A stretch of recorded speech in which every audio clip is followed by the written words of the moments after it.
নমস্কার।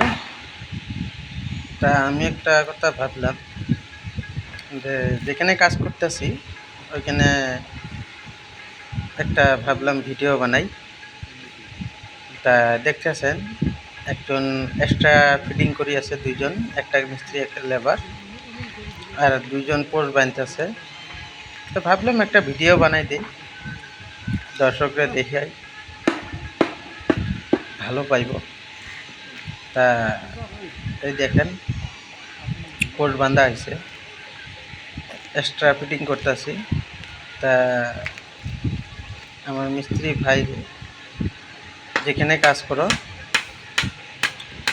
ওইখানে আগে পোস্ট বাঁধে নেবেন, নিয়ে এক্সট্রা গিলে ঢালবেন, ঢালার পিছত পোস্ট ফিটিং করে পোস্ট ঢালবেন। তা এক নম্বর কথা হলো কি, আগে পোস্ট বাঁধি নেওয়া লাগবে, নেওয়ার পিছত এক্সট্রা গিলে ঢালে দেবেন। মাপ যোগটা ভালো করে রাখবেন। তা